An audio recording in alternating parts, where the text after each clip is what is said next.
Good morning. Welcome to third trimester. Before we jump into the new things for this trimester, which are going to be that automata project with the box you started at the beginning of the year, as well as your design challenge to end the trimester, we've got one more part of this reverse engineering project that we need to finish up, and that is going to be the presentation. So you've already opened this up, obviously, and you've seen this video because that's where you found it. In addition to that video, I'm going to include two different documents in there. The first is going to be the procedure paper, kind of what you're supposed to do. So make sure you look through this. I'm going to go ahead and kind of just hit some key points here. The big thing that you're going to be doing with this is you're going to be creating some sort of a presentation. Now that can look a couple of different ways. In the past, I've had students do a physical poster. One thing I would suggest if you're going to thinking about doing that physical poster is that you actually do go out and get a trifold. That'll make it a lot easier to stand it up and present it when we actually do that. The other option is some sort of an electronic presentation. So most of the time that's going to take the form of a PowerPoint, Google Slides, Prezi. There's lots of different tools online. I'm not going to limit you to any particular tool. If you have something you think is going to show this presentation the best, then use that. You could also go ahead and do something like a video presentation, but just keep in mind you're still going to need to present all the same information no matter which way you choose to present that. So, when you look through this procedure, make sure you read through this really carefully. Most of this you've already done. So, for example, step one was to create an isometric sketch. You've already done that for all of your parts. Hopefully you didn't throw those away, you still have them, but you're going to be using those isometric sketches in this part of the project. Step two, create a 3D solid model of your product. You've, again, already done that. Step four, create multi-view drawings. Actually, I'm going to go ahead and say, for now, we're not going to do that. That's something we will talk about after we're done with this project. So step four, you can go ahead and get rid of for now. Now, step 5 and 6, this is the part where you're making the presentation. So taking a look here, you're going to either create a presentation, such as a PowerPoint, Google slide, or a physical poster. On that, you need to have these things. First of all, it's going to be the rendered isometric drawing of the part. That is coming from Inventor.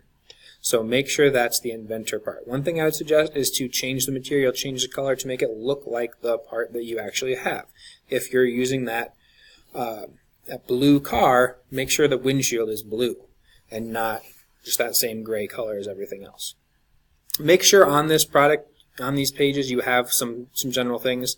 The name of the part, the material of the part might be something worth mentioning, how it fits together with other parts. Include that dimension drawing that you made. So that sketch drawing that I saw a lot of you turned in, where you put the notes, what the part does, that kind of thing.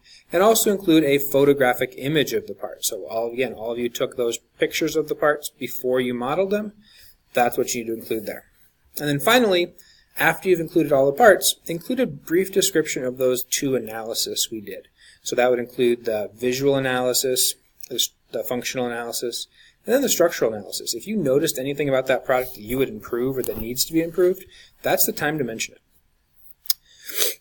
After you've done all that, you're actually going to be presenting this project, or this presentation. So make sure that you practice this. And you got about 3 minutes. Make sure you also answer these questions. This is part of your functional analysis. What is the product? What does it function? What did you learn about the product during the reverse engineering process?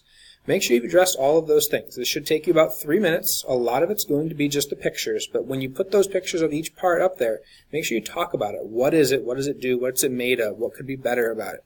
All of those are going to be great things to talk about. Finally, the last thing up there is going to be this rubric. There are going to be 40 points possible, so make sure that you're looking at these and you're doing everything you need to be doing to be in this 5-point range.